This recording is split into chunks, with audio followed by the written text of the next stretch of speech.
بسم اللہ الرحمن الرحیم۔ حضرت حوا رضی اللہ عنہ کی توبہ۔ حضرت آدم علیہ السلام کے ساتھ ساتھ حضرت حوا رضی اللہ عنہ نے بھی توبہ کی تھی اور ان کی توبہ بھی قبول فرمائی گئی۔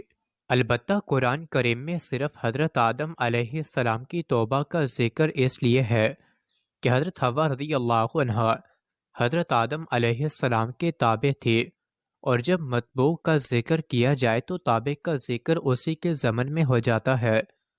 حضرت آدم علیہ السلام اور حضرت حوا سلام اللہ علیہ کو زمین پر اتارے جانے کی حکمت علامہ احمد ساوی رحمۃ اللہ علیہ فرماتے ہیں کہ حضرت آدم علیہ السلام اور حضرت حوا سلام اللہ علیہ کا جنت میں ٹھہرنا مخصوص درخت سے نہ کھانے پر معلق تھا، اور اللہ تعالیٰ اپنے علم ازلی سے جانتا تھا کہ یہ دونوں اس درخت سے کھائیں گے، تو یہ کام مبرم یعنی ہو کر ہی رہنا تھا، اور جو چیز مبرم پر معلق ہو تو بھی مبرم ہوتی ہے یعنی ہو کر ہی رہتی ہے۔ اور حضرت آدم علیہ السلام اور حضرت حوا رضی اللہ عنہ کو جنت سے نکالنا اور ان پر غضب فرمانے کی وجہ سے نہیں تھا، بلکہ ان کی عزت و شرف میں اضافے اور ان کے مرتبے کی بلندی کے لیے تھا، کیونکہ یہ دونوں جنت سے دنیا میں تنہا تشریف لائے، لیکن جب واپس جنت میں جائیں گے تو جنت کی طرف اپنی اولاد کی 120 صفوں کے ساتھ لوٹیں گے، اور ان صفوں میں داخل افراد کی تعداد اللہ تعالیٰ ہی جانتا ہے۔ حضرت آدم علیہ السلام پر اللہ تعالیٰ کے خاص انعامات۔ حضرت آدم علیہ السلام کو جنتی پھلوں اور صنعت کاری کی عطا۔ حضرت ابو موسیٰ اشعری رضی اللہ عنہ سے مرفوعاً روایت ہے کہ جب اللہ تعالیٰ نے حضرت آدم علیہ السلام کو جنت سے زمین کی طرف روانہ فرمایا تو انہیں جنت کے پھل عطا فرمائے اور ہر چیز کی کاریگری سکھائی، تو تمہارے یہ دنیاوی پھل جنت کے پھلوں میں سے ہیں۔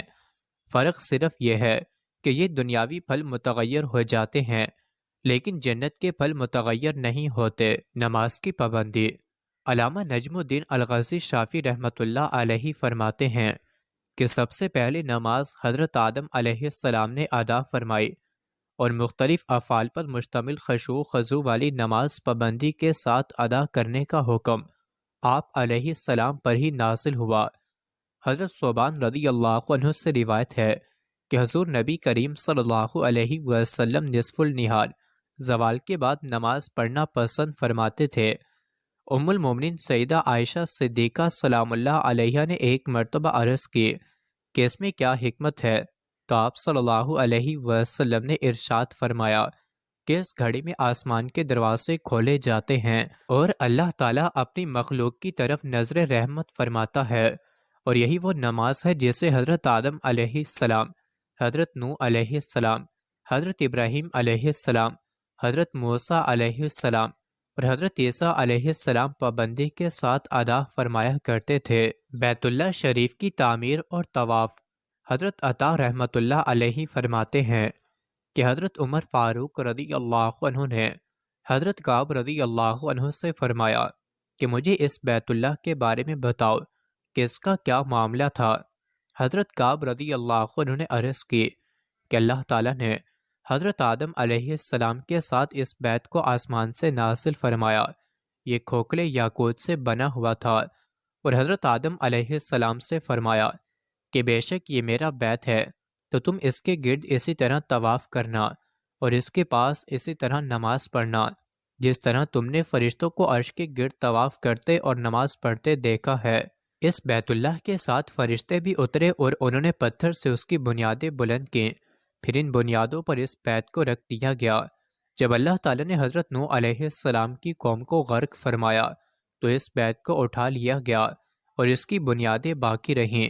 حضرت آدم علیہ السلام کا حج۔ حضرت انس بن مالک رضی اللہ عنہ سے روایت ہے کہ حضور نبی کریم صلی اللہ علیہ وسلم نے ارشاد فرمایا کہ حضرت آدم علیہ السلام کے زمانے میں بیت اللہ کی جگہ ایک بالشت یہ اس سے زیادہ تھی۔ فرشتے حضرت آدم علیہ السلام سے پہلے اس کا حج کیا کرتے تھے، پھر حضرت آدم علیہ السلام نے حج کیا۔ ایک مقام پر فرشتوں نے حضرت آدم علیہ السلام کا استقبال کیا اور عرض کیا کہ آدم علیہ السلام، آپ کہاں سے تشریف لا رہے ہیں؟ حضرت آدم علیہ السلام نے فرمایا کہ میں نے بیت اللہ شریف کا حج کیا ہے۔ فرشتوں نے عرض کی بے شک آپ سے پہلے صرف فرشتوں نے اس کا حج کیا تھا۔ حضرت وہب بن منبع رحمۃ اللہ علیہ فرماتے ہیں کہ جب اللہ تعالیٰ نے حضرت آدم علیہ السلام کی توبہ قبول فرما لی اور انہیں مکہ کی طرف سفر کرنے کا حکم دیا تو زمین کو ان کے لیے لپیٹ دیا گیا، یہاں تک کہ آپ مکہ مکرمہ پہنچ گئے۔ مقام ابتا میں فرشتوں کی آپ سے ملاقات ہوئی تو انہوں نے آپ کو خوش آمدید کہا اور عرض کی کہ آدم علیہ السلام ہم آپ کے حج کی نیکی کے منتظر تھے، جبکہ ہم نے آپ سے 2000 سال پہلے اس بیت اللہ کا حج کیا ہے۔ تعمیر کعبہ کے بعد اللہ تعالیٰ نے حضرت جبرائیل علیہ السلام کو حکم دیا تو انہوں نے حضرت آدم علیہ السلام کو حج کے تمام احکام سکھا دیے۔ پھر وہ آپ کے ساتھ چلے یہاں تک کہ آپ کو عرفات، مزدلفہ، منی اور جمعرات کے مقام پر ٹھہرایا، اور اللہ تعالیٰ نے حضرت آدم علیہ السلام پر نماز، زکوٰۃ، روزہ اور غسل جنابت کے احکام نازل کیے۔ حضرت عبداللہ بن عباس رضی اللہ عنہما سے روایت ہے کہ حضرت آدم علیہ السلام نے ہند سے پیدل چل کر 40 مرتبہ حج کی سعادت حاصل کی۔ اولاد آدم علیہ السلام سے عہد میثاق روایات میں ہے کہ ایک موقع پر اللہ تعالیٰ نے حضرت آدم علیہ السلام کی قیامت تک ہونے والی اولاد سے اپنی ربوبیت اور وحدانیت کا عہد لیا اور انہیں اس کا گواہ بنایا۔ اس حوالے سے قرآن کریم کے سورہ اعراف میں ارشاد باری تعالیٰ ہے کہ اور یاد کیجئے جب آپ کے رب نے اولاد آدم کی پشتوں سے ان کی نسل نکالے اور ان کو انہی کے جانوں پر گواہ بنایا اور فرمایا کیا میں تمہارا رب نہیں ہوں؟ وہ سب بھول اٹھے، کیوں نہیں تو ہی ہمارا رب ہے، ہم گواہی دیتے ہیں تاکہ قیامت کے دن یہ نہ کہو کہ ہم اس عہد سے بے خبر تھے۔ تفسیر خاصن میں ہے کہ ذریت نکالنا اسی ترتیب کے ساتھ ہوا جس طرح دنیا میں انہوں نے ایک دوسرے سے پیدا ہونا تھا، یعنی حضرت آدم علیہ السلام کی پشت سے ان کی اولاد اور اولاد کی پشت سے ان کی اولاد، اسی طرح قیامت تک پیدا ہونے والے لوگ نکالے گئے۔ اللہ تعالیٰ نے ان کے لیے ربوبیت اور وحدانیت کے دلائل قائم فرما کر اور عقل دے کر ان سے اپنی ربوبیت کی شہادت طلب فرمائی تو سب نے کہا کیوں نہیں، ہم نے اپنے اوپر گواہی دی اور تیری ربوبیت اور وحدانیت کا اقرار کیا۔ حضرت آدم علیہ السلام پر اللہ تعالیٰ کے انعامات۔ اللہ تعالیٰ نے حضرت آدم علیہ السلام پر بے شمار انعامات فرمائے، جیسا کہ آپ علیہ السلام کو اپنی قدرت کی عظیم نشانی بنایا۔ آپ علیہ السلام کو خاص اپنے دست قدرت سے اور اپنی پسندیدہ صورت پر پیدا فرمایا۔ آپ علیہ السلام کے بدن میں اپنی طرف سے خاص روح پھونکے اور فرشتوں سے سجدہ تعظیمی کروایا۔ فرشتوں کے سامنے آپ علیہ السلام کی فضیلت و برتری کو ظاہر فرمایا اور فرشتوں نے آپ کی عظمت کا اعتراف کیا۔ آپ علیہ السلام کی بے ادبی کرنے پر انتہائی عبادت گزار ابلیس کو بارگاہ الہی سے مردود و ملعون کر کے نکال دیا گیا۔ آپ علیہ السلام کو جنت میں رہائش عطا کی گئی اور مخصوص درخت کے علاوہ آپ کے لیے جنتی نعمتیں مباح فرمائیں۔ آپ علیہ السلام سے جنت میں ہونے والی لغزش جان بوجھ کر نہ ہونے کی گواہی خود رب تعالیٰ نے دی۔ اللہ تعالیٰ نے آپ کو اپنے چنے ہوئے بندوں میں شامل کیا، خاص رحمت سے آپ پر رجوع فرمایا اور اپنے قرب خاص کا راستہ دکھایا۔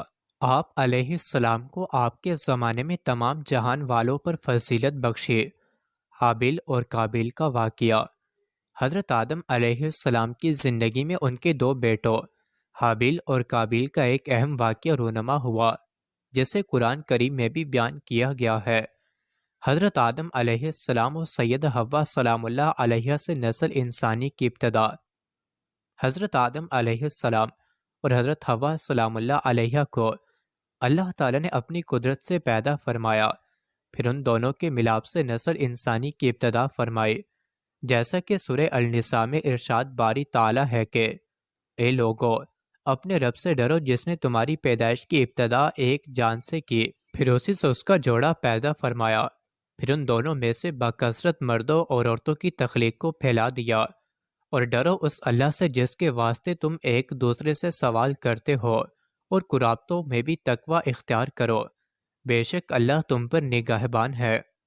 حضرت آدم علیہ السلام کی اولاد اور ان میں دستور نکاح۔ روایات میں ہے کہ سیدہ حوا سلام اللہ علیہ 20 یا 40 مرتبہ حضرت آدم علیہ السلام سے حاملہ ہوئیں۔ ہر حمل میں دو دو بچے پیدا ہوئے، ایک لڑکا اور ایک لڑکی۔ جب یہ بچے جوان ہو جاتے تو حضرت آدم علیہ السلام ایک حمل کے لڑکے کا دوسرے حمل کی لڑکی سے نکاح فرما دیا کرتے تھے۔ ایک تو یہ اللہ تعالیٰ کی طرف سے حکم تھا، اور دوسرا یہ تھا کہ انسان صرف حضرت آدم علیہ السلام کی اولاد میں سے ہی ہونے تھے، کسی اور جن سے نہیں تو ایک دوسرے کے ساتھ نکاح کرنے کے علاوہ اور کوئی صورت ہی نہ تھی۔ انہی اولاد میں قابیل اور حابیل دو لڑکے تھے۔ قابیل کا اپنی بہن سے نکاح کا مطالبہ اور حضرت آدم علیہ السلام کا اسے مشورہ۔ روایات میں ہے کہ قابیل کے ساتھ جو لڑکی پیدا ہوئی وہ بہت خوبصورت تھی اور اس کا نام اکلیمہ تھا، جبکہ حابیل کے ساتھ پیدا ہونے والی لڑکی لیسا تھی، کم خوبصورت تھی۔ جب حضرت آدم علیہ السلام نے شرعی دستور کے مطابق قابیل کا نکاح لیسا سے اور حابیل کا اکلیمہ سے کرنا چاہا تو قابیل اس پر راضی نہ ہوا اور مطالبہ کیا کہ میرا نکاح اکلیمہ کے ساتھ ہی کیا جائے۔ حضرت آدم علیہ السلام نے اس سے فرمایا، اکلیمہ تیرے ساتھ پیدا ہوئی ہے، لہٰذا وہ تیری بہن ہے، اس کے ساتھ تیرا نکاح حلال نہیں۔ قابیل کہنے لگا، یہ تو آپ کی رائے ہے، اللہ تعالیٰ نے یہ حکم نہیں دیا۔ اس پر حضرت آدم علیہ السلام نے فرمایا کہ اگر تم یہ سمجھتے ہو تو تم دونوں اپنی قربانی پیش کرو، جس کی قربانی قبول ہو گئی وہی اکلیمہ کا حقدار ہوگا۔ اس زمانے میں قربانی قبول ہونے کی علامت یہ ہوتی کہ آسمان سے ایک آگ اتر کر اسے کھا جاتی تھی۔ حابیل کی قربانی کی مقبولیت۔ قابیل کھیتی باڑی کا کام کرتا تھا اور حابیل بکریاں چراتے تھے۔ قابیل ہلکی قسم کی گندم کا ایک ڈھیر قربانی کے طور پر لایا، جبکہ حابیل نے رضائے الہی کے لیے ایک عمدہ قسم کی بکری قربانی کے لیے پیش کی۔ پھر گندم اور بکری کو پہاڑ پر رکھ دیا گیا۔ اس کے بعد حضرت آدم علیہ السلام نے دعا فرمائی تو آسمان سے آگ نازل ہوئی اور اس نے حابیل کی قربانی کو لے لیا اور قابیل کی گندم کو چھوڑ دیا۔ یوں حابیل کی قربانی قبول ہو گئی اور یہی اکلیمہ کے حقدار قرار پائے۔ قابیل کی حابیل کو قتل کی دھمکی اور حابیل کا جواب۔ حابیل کی قربانی قبول ہونے پر قابیل کے دل میں بغض و حسد پیدا ہوا، اور جب حضرت آدم علیہ السلام حج کے لیے مکہ مکرمہ تشریف لے گئے تو قابیل نے حابیل سے کہا، میں تجھے قتل کر دوں گا۔ حابیل نے کہا، کیوں؟ قابیل نے کہا، اس لیے کہ تیری قربانی مقبول ہوئے اور میری قبول نہ ہوئے، اور اس طرح تو اکلیمہ کا مستحق ٹھہرا، لیکن اس میں میری ذلت ہے۔ حابیل نے جواب دیا کہ اللہ تعالیٰ صرف ڈرنے والوں کی قربانی قبول فرماتا ہے۔ حابیل کے اس قول کا مطلب یہ تھا کہ قربانی قبول کرنا اللہ تعالیٰ کا کام ہے، وہ متقی لوگوں کی قربانی قبول فرماتا ہے، تو متقی ہوتا تو تیری قربانی قبول ہوتی۔ اب اگر تیری قربانی قبول نہیں ہوئی تو یہ خود تیرے افعال کا نتیجہ ہے، اس میں میرا کیا قصور ہے؟ اگر تو مجھے قتل کرنے کے لیے میری طرف ہاتھ بڑھائے گا تو میں تجھے قتل کرنے کے لیے ایسا نہیں کروں گا، کیونکہ میں نہیں چاہتا کہ میری طرف سے ابتدا ہو، حالانکہ میں تجھ سے قوی و توانا ہوں۔ یہ صرف اس لیے کہ میں اللہ تعالیٰ سے ڈرتا ہوں اور یہ چاہتا ہوں کہ میں گناہ گار نہ بنوں، بلکہ میرے قتل کرنے کا گناہ اور تیرا سابقہ گناہ یعنی والد محترم کی نافرمانی، حسد اور خدائی فیصلے کو نہ ماننے کا سارا گناہ تیرے اوپر ہی پڑے۔ قرآن کریم میں حکایت کا یہ حصہ ان الفاظ میں بیان کیا گیا ہے۔ سورہ المائدہ میں ارشاد باری تعالیٰ ہے کہ اے نبی مکرم، آپ ان لوگوں کو آدم علیہ السلام کے دو بیٹوں حابیل و قابیل کی خبر سنائیں جو بالکل سچی ہے۔ جب دونوں نے اللہ کے حضور ایک ایک قربانی پیش کی، سو ان میں سے ایک حابیل کی قبول کر لی گئی اور دوسرے قابیل سے قبول نہ کی گئی، تو اس قابیل نے حابیل سے حسداً انتقاماً کہا، میں تجھے ضرور قتل کر دوں گا۔ اس حابیل نے جواباً کہا، بے شک اللہ پرہیزگاروں سے ہی نیاز قبول فرماتا ہے، اگر تو اپنا ہاتھ مجھے قتل کرنے کے لیے میری طرف بڑھائے گا تو پھر بھی میں اپنا ہاتھ تجھے قتل کرنے کے لیے تیری طرف نہیں بڑھاؤں گا، کیونکہ میں اللہ سے ڈرتا ہوں جو تمام جہانوں کا پروردگار ہے۔ میں چاہتا ہوں کہ مجھ سے کوئی زیادتی نہ ہو اور میرا گناہ قتل اور تیرا اپنا سابقہ گناہ جس کے باعث تیری قربانی نامنظور ہوئی سب تو ہی حاصل کر لے، پھر تو اہل جہنم میں سے ہو جائے گا، اور یہی ظالموں کی سزا ہے۔ تاریخ انسانی کا پہلا قتل۔ حابیل کی خوف خدا پر مشتمل اس تمام گفتگو کے بعد بھی قابیل اپنی شہوت کی تسکین کے لیے نفس امارہ کے شر کا شکار ہو کر اپنے بھائی کو قتل کرنے کے ارادے پر ڈٹا رہا، اور بالآخر قابیل نے حابیل کو کسی طریقے سے قتل کر دیا اور یوں دنیا و آخرت کا خسارہ اٹھایا۔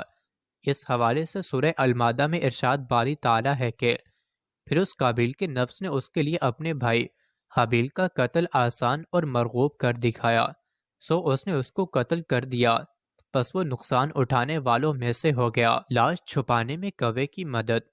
حابیل کو قتل کرنے کے بعد قابیل حیران و پریشان ہوا کہ اب اس لاش کو کیا کرے، کیونکہ اس وقت تک کوئی انسان مرا ہی نہ تھا۔ چنانچہ ایک وقت تک وہ لاش کو پشت پر لادے پھرتا رہا۔ پھر جب اسے لاش چھپانے کا کوئی طریقہ سمجھ نہ آیا تو اللہ تعالیٰ نے انسانوں کی تدفین کا طریقہ سکھانے کے لیے ایک کوا بھیجا۔ ہوا یوں کہ دو کوے آپس میں لڑے، ان میں سے ایک نے دوسرے کو مار ڈالا، پھر زندہ کوے نے اپنی چونچ اور پنجوں سے زمین کرید کر گڑھا کھودا، اس میں مرے ہوئے کوے کو ڈال کر مٹی سے دبا دیا۔ کوے کا واقعہ دیکھ کر قابیل کو شرم آئی کہ مجھے اس کوے جتنی بھی سمجھ نہ آئی کہ اپنے بھائی کی لاش چھپا لیتا۔ پھر قابیل نے بھی زمین کھود کر حابیل کی لاش کو دفن کر دیا۔ اس حوالے سے سورہ المائدہ میں ارشاد باری تعالیٰ ہے کہ پھر اللہ نے ایک کوا بھیجا جو زمین کریدنے لگا تاکہ اسے دکھائے کہ وہ اپنے بھائی کی لاش کس طرح چھپائے۔ یہ دیکھ کر اس نے کہا، ہائے افسوس، کیا میں اس کوے کی مانند بنا ہو سکا کہ اپنے بھائی کی لاش چھپا دیتا، سو وہ پشیماں ہونے والوں میں سے ہو گیا۔ قابیل کا عبرت ناک دنیاوی انجام۔ حابیل کو قتل کرنے کے بعد قابیل کا بہت برا حال ہوا۔ امام مجاہد رحمۃ اللہ علیہ سے مروی ہے کہ جب قابیل نے اپنے بھائی کو قتل کر دیا تو اسی دن سے اللہ تعالیٰ نے اس کا ایک پاؤں پڑلی سمیت اس کی ران کے ساتھ ملا دیا، اور یہ قیامت تک یوں ہی ملا رہے گا۔ اس کا چہرہ سورج کی طرف کر دیا کہ جس طرف سورج گھومتا اسی طرف اس کا چہرہ گھوم جاتا تھا۔ حضرت عبد الرحمن بن فضالہ رحمۃ اللہ علیہ سے مروی ہے کہ جب قابیل نے حابیل کو قتل کر دیا تو اللہ تعالیٰ نے اس کی عقل زائل اور دل میں سمجھنے کی صلاحیت ختم کر دی، یہاں تک کہ وہ مر گیا۔ قابیل کا اخروی عذاب۔ قابیل کا اخروی عذاب بھی بہت سخت ہوگا، جیسا کہ حضرت عبداللہ رضی اللہ عنہ سے روایت ہے کہ حضور نبی کریم صلی اللہ علیہ وسلم نے فرمایا کہ کسی جان کو ظلماً قتل نہیں کیا جاتا مگر اس کے خون ناحق میں حضرت آدم علیہ السلام کے پہلے بیٹے کا حصہ ضرور ہوتا ہے، کیونکہ اس نے پہلے ظلماً قتل ایجاد کیا۔ اس سے معلوم ہوا کہ قیامت کے دن قابیل کو قتل کے گناہ کی سزا ملے گی، اور ان قاتلین کے گناہ قتل کی سزا بھی ملے گی جو قیامت تک کسی کو ناحق قتل کر کے جان سے مارے گئے۔ حضرت شیث علیہ السلام کی تنہا ولادت اور اس کا سبب۔ حابیل کے قتل کے کچھ عرصے بعد حضرت آدم علیہ السلام اور حضرت حوا رضی اللہ عنہ کے ہاں حضرت شیث علیہ السلام کی ولادت ہوئی، اور آپ علیہ السلام تنہا پیدا ہوئے۔ حضرت شیث علیہ السلام کے عام معمول سے ہٹ کر تنہا پیدا ہونے کی حکمت بیان کرتے ہوئے علامہ احمد بن محمد قسطلانی رحمۃ اللہ علیہ فرماتے ہیں کہ حضرت حوا سلام اللہ علیہ نے حضرت شیث علیہ السلام کو اکیلا ہی جنم دیا، یعنی ان کے ساتھ لڑکی کی ولادت نہیں ہوئی۔ یہ اس ہستی کی عزت و تکریم کے لیے ہوا جن کی سعادت مندی کو اللہ تعالیٰ نے نبوت کے ذریعے ظاہر فرمایا۔ علامہ ابو عبداللہ محمد بن ابو الباقی زرقانی رحمۃ اللہ علیہ فرماتے ہیں کہ یہ ہستی خاتم النبیین حضور نبی کریم صلی اللہ علیہ وسلم کی ہے۔ حضرت شیث علیہ السلام کے چہرے میں ہمارے نبی مکرم صلی اللہ علیہ وسلم کا نور تھا، اور فرشتے حضرت آدم علیہ السلام کو اس بات کی خوشخبری دینے آئے۔ حضرت آدم علیہ السلام کی حضرت شیث علیہ السلام کو وصیت۔ علامہ احمد بن محمد قسطلانی رحمۃ اللہ علیہ فرماتے ہیں کہ حضرت آدم علیہ السلام نے اپنی وفات کے وقت حضرت شیث علیہ السلام کو وصیت فرمائی، پھر حضرت شیث علیہ السلام نے اپنی اولاد کو حضرت آدم علیہ السلام کے فرمان کے مطابق وصیت فرمائی کہ وہ اس نور کو خوب پاک عورتوں میں ہی رکھیں گے۔ یہ وصیت اولاد آدم میں جاری رہی اور ایک زمانے سے دوسرے زمانے میں منتقل ہوتی رہی، یہاں تک کہ اللہ تعالیٰ نے یہ نور حضرت عبد المطلب رضی اللہ عنہ میں رکھا، اور آپ کے ہاں حضرت عبداللہ رضی اللہ عنہ کی ولادت ہوئی، جو کہ خاتم النبیین حضور نبی کریم صلی اللہ علیہ وسلم کے والد محترم ہیں۔ حضرت آدم علیہ السلام کی عمر مبارک، ایک روایت کے مطابق سیدنا آدم علیہ السلام کی عمر مبارک 1000 سال تھی، جس میں سے 40 سال آپ نے حضرت داؤد علیہ السلام کو دے دیے، تو آپ کی عمر مبارک 960 سال ہوئی۔ ایک اور روایت میں ہے کہ آپ کی عمر مبارک 930 سال تھی۔ حضرت آدم علیہ السلام کی وفات۔ حضرت آدم علیہ السلام کی وفات اور تجہیز و تکفین کے حوالے سے حضرت ابی بن کعب رضی اللہ عنہ فرماتے ہیں کہ جب حضرت آدم علیہ السلام کی وفات کا وقت قریب آیا تو انہوں نے اپنے بیٹوں سے فرمایا کہ میرے بیٹو، میرا جنت کے پھل کھانے کو جی چاہتا ہے۔ چنانچہ آپ کے بیٹے آپ کے لیے جنتی پھل تلاش کرنے نکل گئے اور انہیں سامنے سے فرشتے آتے ہوئے ملے، جن کے پاس حضرت آدم علیہ السلام کا کفن اور خوشبو تھی۔ اس کے علاوہ ان کے پاس کلہاڑے، پھاوڑے اور ٹوکریاں بھی تھیں۔ فرشتوں نے ان سے کہا کہ آدم علیہ السلام کے بیٹو، تم کیا چاہتے ہو اور کیا تلاش کر رہے ہو؟ یا یہ کہا کہ تم کیا چاہتے ہو اور کہاں جا رہے ہو؟ انہوں نے کہا کہ ہمارے والد محترم بیمار ہیں اور انہیں جنتی پھل کھانے کی خواہش ہے۔ فرشتوں نے کہا کہ واپس لوٹ جاؤ، تمہارے والد کی عمر پوری ہو چکی ہے۔ پھر فرشتے حضرت آدم علیہ السلام کی روح قبض کرنے آئے تو انہیں دیکھ کر حضرت حوا رضی اللہ عنہ نے پہچان لیا اور آپ رضی اللہ عنہ حضرت آدم علیہ السلام سے لپٹ گئے۔ حضرت آدم علیہ السلام نے فرمایا کہ مجھ سے الگ ہو جاؤ اور میرے اور فرشتوں کے درمیان راستہ خالی کر دو۔